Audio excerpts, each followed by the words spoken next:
அனைவருக்கும் வணக்கம். திருச்செந்தூர் முருகன் அருளால் அனைவரும் நன்றாக இருப்பீர்கள். வருகின்ற 2025ஆம் ஆண்டு மேஷ ராசிக்காரர்களுக்கு எப்படிப்பட்ட பலன்களாக இருக்கும் அப்படிங்கிறத பார்ப்போம். பொதுவா மேஷ ராசி என்பது சரராசி. மேஷ ராசியில் செவ்வாய் ஆட்சி பெறுகிறார், சனி நீசம் அடைகிறார், அதே வேளையில் சூரியன் உச்சமடைகிறார்.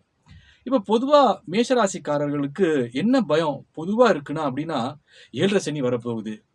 7.5 சனி என்ன பாடாப்படுத்த போகுதோ, ஏற்கனவே நான் படாத துன்பம் இல்லை, இதுல 7.5 சனி வேற என்ன வாட்டுன்னு வாட்ட போகுதா அப்படிங்கிற ஒரு பெரிய பயம் இருக்கு. அதாவது வருகின்ற மார்ச் 29ஆம் தேதி சனி பகவான் அவருடைய ஆட்சி வீடான கும்ப வீட்டிலிருந்து 12ஆம் வீட்டிற்கு, அதாவது மீன ராசிக்கு செல்கிறார்.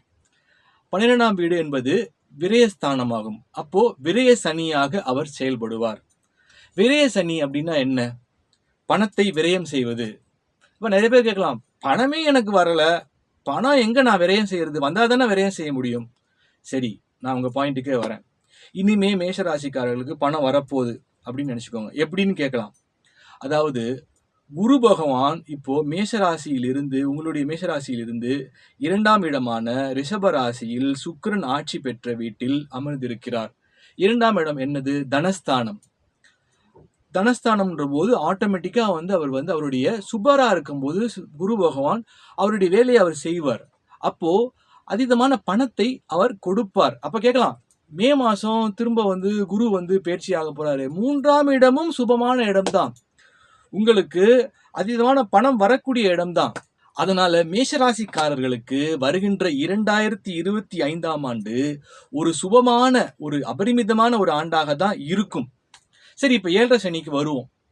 இப்போ நான் ரொம்ப துன்பப்பட்டுக்கிட்டு இருக்கேன், ரொம்ப என்ன பண்ண போகுது அப்படின்னு நிறைய பேர் நினைக்கலாம். கவலை கொள்ளாதீர்கள். அதாவது 7.5 சனி என்பது 2.5 வருஷம் 3ஆக பிரித்துக் கொள்ளுங்க. பிரிச்சுட்டீங்கன்னா முதல்ல வரப்போற 2.5 வருஷம் சனி மேஷராசிக்காரர்களுக்கு ஒரு பெரிய பாதிப்பை ஏற்படுத்தாது. அதுவும் இல்லாம ஒரு மனிதனுக்கு 30 ஆண்டுகளுக்கு முன்னாடி உங்களுக்கு 7.5 சனி வந்திருக்கும். முதல்ல வரக்கூடிய ஒரு மனிதனுக்கு முதல்ல வரக்கூடிய 7.5 சனி தான் மிகப்பெரிய பாதிப்புகளை ஏற்படுத்தும். இரண்டாவதாக வரக்கூடிய 7.5 சனி மிகப்பெரிய பாதிப்புகளை ஏற்படுத்தாது. அதுவும் இல்லாம மேஷ ராசியில் சனி நீசம் அடைவதால் மிகப்பெரிய பாதிப்புகள் இருக்காது. சரி, அப்போ ஜென்ம சனி வந்ததுன்னா எனக்கு கஷ்டம் வருமே? ஓரளவுக்கு கஷ்டம் வரலாம். ஆனால் மேஷராசிக்காரர்கள் இயல்பாகவே நீங்க வீர தீர பராக்கிரமம் பொருந்தியவர்கள் இல்லையா? அதிகமான தன்னம்பிக்கையும் மனோதிடமும் உடையவர்கள் மேஷராசிக்காரர்கள். எதையும் தாங்கும் வல்லமை கொண்டவர்கள். இதெல்லாம் ஒரு விஷயமே இல்லைன்னு நீங்க போறவங்க. செவ்வாய் ஆட்சி பெற்ற ஒரு ஸ்தானம் அது. ஸோ செவ்வாய்னா யாரு? முருகர். இப்போ நீங்களாம் செய்யணும், ஒரே ஒரு காரியம் செய்யணும். என்னன்னா, முருகரை பிடிங்க. முருகனை பிடிங்க. நீங்க ஆட்டோமேட்டிக்கா உங்க வீட்டில் தினசரி இப்போ நான் சொல்ற விஷயங்களை கடைபிடிச்சிங்கன்னா ஆட்டோமேட்டிக்கா உங்களுக்கு செல்வ வளம், என்னென்ன நீங்க கேட்குறீங்களோ எல்லாம் வருகின்ற ஆண்டு சுபமாக அமையும். தினமும் கந்தசஷ்டி பாராயணம் செய்யணும், ஒரு முறையாவது. எப்பேற்பட்ட துன்பமும் நீங்க பாராயணம் செஞ்ச பிறகு அது எந்த இடத்துக்கு போகுதுன்னே சொல்ல முடியாது. அதே போல உங்களுடைய இல்லங்களில், உங்களுடைய வியாபார ஸ்தலங்களில் மேஷராசிக்காரர்கள் கந்தர் அலங்காரம், வேல்மாறல், கந்தசஷ்டி கவசம் போன்ற பாடல்களை, அந்த வைப்ரேஷன்ஸை ஒலிக்க செய்யுங்க. ஆட்டோமேட்டிக்கா உங்களுக்கு இருக்கிற தடையெல்லாம் விலகி அபரிமிதமான செல்வ வளம் தானாக அந்த முருகன் அருளால் உங்களுக்கு சேரும். அப்ப சில பேர் கேட்கலாம், கடந்த ஆண்டு பயங்கர மோசமா இருந்துச்சு, பயங்கர பொருளாதார வீழ்ச்சி. உங்களுடைய போராட்டம் முடிவுக்கு வரக்கூடிய காலகட்டம் வந்தாச்சு. உங்களுடைய பிரச்சனைகள் எல்லாம் முடிவுக்கு வரக்கூடிய காலகட்டம் வந்தாச்சு. உங்களை ஏளனமாகவும் கீழ்த்தரமாகவும் பார்த்தவர்கள் எல்லாம் சல்யூட் அடிப்பாங்க. எல்லா விதமான சௌபாகியங்களும் உங்களுக்கு தானாக சேரும். அதாவது நீங்க அந்த வெற்றியில, நீங்க கிடைக்க போற வெற்றியில திக்குமுக்காடி கூட போவீங்க. அதனால தயாரா இருங்க. எப்படி அப்படின்னு நீங்க லாஜிக் பார்க்கலாம். அதாவது எல்லாம் எப்படின்னா, ராகு பகவான் இப்போ உங்க மேஷராசிக்கு 12ஆம் இடத்துல இருந்து 11ஆம் இடத்துக்கு போறார் வரக்கூடிய மே மாசத்துல. 11ஆம் இடம் அதுவும் லாபஸ்தானம் தான், அதுவும் திடீர் அதிர்ஷ்டத்தை குறிக்கக்கூடிய ஸ்தானம் தான். அதனால திடீர் அதிர்ஷ்டம் கிடைக்கலாம், உங்களுடைய என்ன சொல்றது, பல நாள் கடன் பிரச்சனை தீரலாம். எப்படி யாராவது ஒருத்தர் வந்து உங்களுக்கு உதவி பண்ணலாம். என்ன வேணா மாற்றங்கள் உங்க வாழ்க்கையில நடக்கலாம். நான் என்ன சொல்றேன்னா, ஒரே ஒரு அட்வைஸ் உங்களுக்கு எல்லாருக்குமே, பணத்தை அதீதமான பணம் வரும்போது பணத்தை விரயம் செய்யாதீர்கள். முன்னாடி செஞ்ச தப்ப திரும்பவும் அதே மாதிரி தப்ப செய்யாதீங்க. பணம் வரும்பொழுது அப்ப பணமே நான் செலவு பண்ணக்கூடாதா அப்படின்னா, இல்ல, செலவு செய்யலாம்.